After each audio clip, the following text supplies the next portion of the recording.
Hello everyone, welcome back to the channel. आप लोगों का स्वागत है। और लास्ट क्लास हमने नया चैप्टर स्टार्ट किया था, अकाउंटिंग रेशियो, जिसमें हमने मतलब 2 रेशियो पढ़े थे और 15 तक होमवर्क दिया था आप लोगों को। आई होप आप लोगों ने कर लिया होगा। ऑफलाइन बच्चों ने सबने कर लिया। अगर आप में से किसी को कोई डाउट है तो कमेंट कर सकते हो। आज हम आगे बढ़ेंगे दूसरी वैरायटी पे। तो देखो, जैसे ये क्वेश्चन है आपका, क्वेश्चन नंबर आपका 22। पहले इन्फॉर्मेशन देखते क्या क्या लिखा हुआ है। तो लिखा है मून लिमिटेड है करंट रेशियो। करंट रेशियो दिया है क्या आपका 3.5:1। दूसरा क्यू के रेशियो दिया हुआ है आपको 2:1।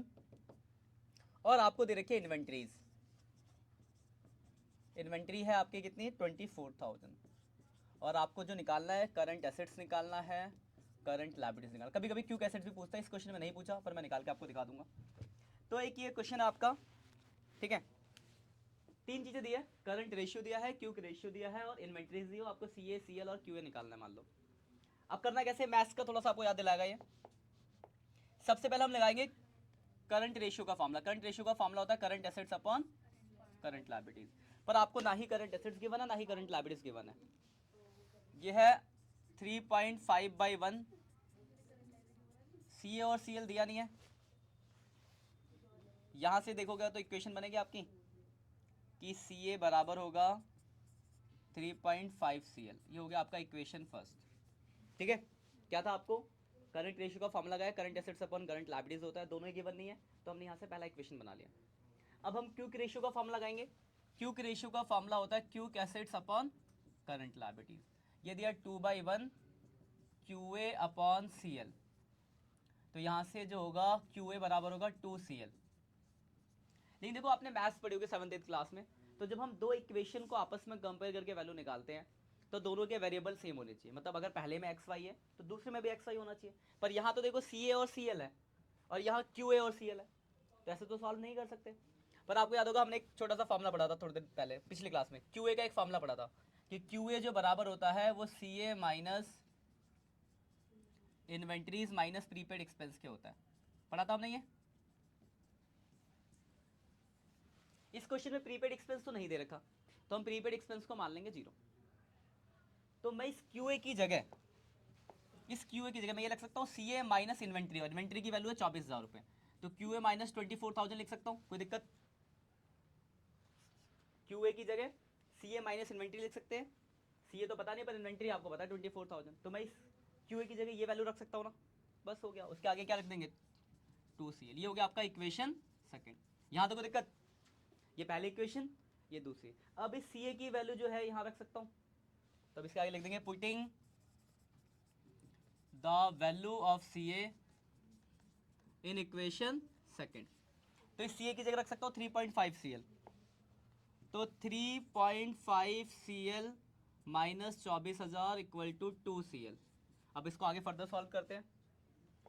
तो 3.5 CL, वो CL इधर आएगा तो 2CL माइनस हो जाएगा 24,000, यानी 1.5 CL इक्वल टू 24,000। तो CL की वैल्यू हो जाएगी 24,000 डिवाइड बाई 1.5, यानी CL आ गया आपका 16,000। पहली वैल्यू निकल गई। दूसरा आपको CA निकालना था, तो देखो कुछ भी नहीं करना। CA देखो, ये रहा, CA बराबर है 3.5 CL के। तो मैं रख सकता हूँ CA equal to 3.5 CL। CL की वैल्यू आपको पता ही है 16,000, मल्टीप्लाई कर दो 56,000। QA अगर निकालना होता तो ये भी पीछे देखा, देखो QA बराबर है 2CL के। तो QA जो है 2CL है, तो 2 इंटू 16,000 32,000, तीनों की वैल्यू निकल गई। करंट रेशियो से जो क्वेश्चन आता है ज़्यादा चांस होता है आपके इस पैटर्न का क्वेश्चन है। तो देखो, मैं दोबारा बस शॉर्ट बता दूँ आपको। ये 2 रेशियो दिए थे। पहला इक्वेशन आपने ये बनाया, दूसरी इक्वेशन आपने ये बनाई, फिर ये सॉल्व यहाँ पे ध्यान रखना, ये ऐसा हमें करना है सॉल्व करना। जब आप एक क्वेश्चन करोगे खुद से तो आपको आइडिया लग जाए कैसे हो रहा है। कोई दिक्कत। एक और क्वेश्चन देखती है, एक सेकंड थर्ड टाइप। उसके अलावा देखते हैं जरा मैं आपको 1-2 नए फॉर्मूले बताता हूँ जिसकी जरूरत पड़ेगी आपको। एक तो शेयर होल्डर फंड।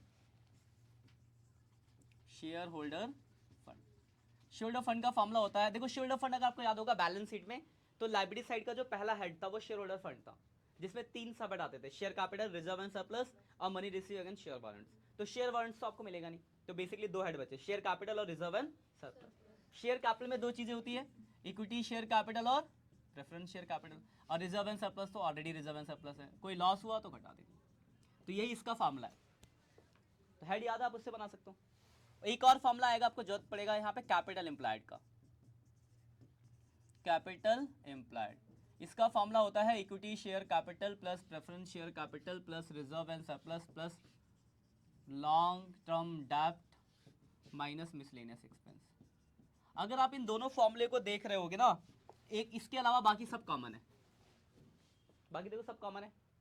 यानी मैं इसको एक और ऐसे भी तो लिख सकता हूँ कि अगर मैं शेयर होल्डर फंड में लॉन्ग टर्म डेब्ट को जोड़ दूं, लॉन्ग टर्म डेब्ट का मतलब होता है नॉन करंट लायबिलिटीज, तो अगर शेयर होल्डर फंड में नॉन करंट लायबिलिटीज को ऐड कर दूं तो कैपिटल एम्प्लॉयड निकल जाएगा। ठीक है ना। इसको जरा बैलेंस शीट से एनालाइज कर लेते हैं, काम आएगा बहुत। लायबिलिटी साइड में तीन हटते हैं, share holder fund, non current liabilities और करंट लायबिलिटीज, ये टोटल हो जाता था। फिर एसेट्स में आता था नॉन करंट एसेट्स और करंट एसेट्स, यही था ना बैलेंस शीट का फॉर्मेट। शॉर्ट में अगर बोलूं तो ये आपका शेयर होल्डर फंड है और ये रहा आपका नॉन करंट लायबिलिटीज। अगर मैं इन दोनों को ऐड कर दूं तो आपका क्या निकल जाएगा, कैपिटल एम्प्लॉयड। तो ये है कैपिटल एम्प्लॉयड। तो याद रखना कि बैलेंस शीट में अगर करंट लायबिलिटीज को हटा दूं तो जो बचता है वो क्या होता है, आपका कैपिटल एम्प्लॉयड होता है। इस बैलेंस शीट का बहुत यूज होगा जब आप क्वेश्चंस करोगे, तो ये छोटी छोटी चीजें ध्यान रखनी होती है। क्वेश्चन जब करेंगे ना तो सीधा फॉर्मूला नहीं दिया होगा, तो फिर आपको बैलेंस शीट, जहां भी कुछ नहीं याद आता तो बैलेंस शीट याद आती है, बैलेंस शीट से सब कुछ निकलता है। तो बस आपको ये ध्यान रखें कि हाँ ये है आपका कैपिटल एम्प्लॉयड, ये है आपका टोटल। तो ये दिमाग में रहेगा, तो इससे क्या होगा, जब आप क्वेश्चंस करोगे तो जब आपको सोचना कम पड़ेगा। जैसे अगर ऐसा कोई क्वेश्चन है इसमें तो दिखा देता हूँ मैं आपको, बस 37 तक आपको करने हैं, जो डाउट होगा देख लेंगे।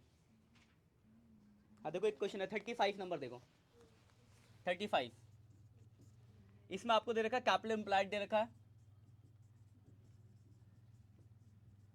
कैपिटल एम्प्लॉयड कितना दे रखा है आपको, 20 लाख रुपए। उसके बाद फिक्स एसेट्स दे रखा है, फिक्स एसेट्स कितना आपका 14 लाख रुपीस। उसके बाद करंट लायबिलिटीज दी हुई है कितनी, 2 लाख रुपए। फिर लिखा there is no long term investment. आपको निकालना है करंट रेशियो, करंट रेशियो का फॉर्मूला CA अपॉन CL।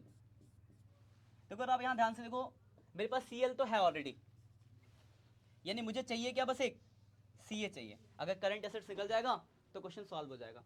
अब बात आती है करंट एसेट निकलेगा कैसे, कुछ दिख रहा है आपको यहाँ से कि करंट एसेट्स कैसे निकालें।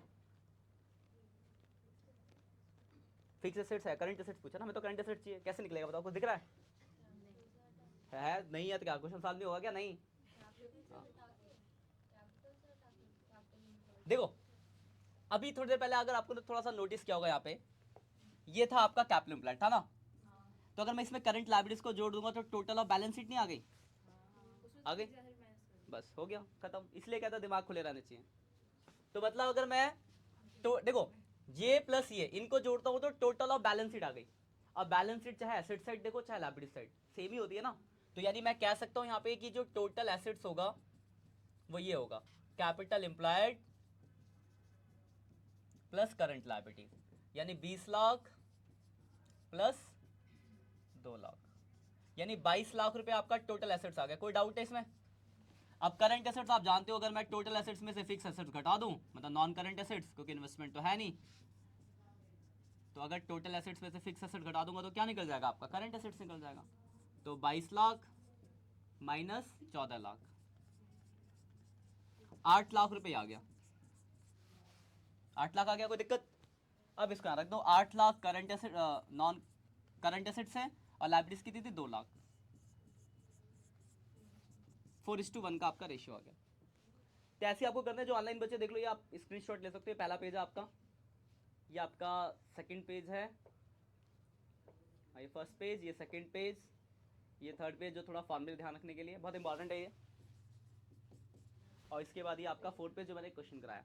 और आपका देखो 15 तक पहले हो गया था, उसके आगे करना है, 37 तक हो गया आपका होमवर्क, 37 तक करो। कोई भी दिक्कत हो तो आप लोग तो यहीं पूछ लोगे, जो ऑनलाइन हो आप लोग कमेंट करके पूछना, आप बताएंगे उसके लिए।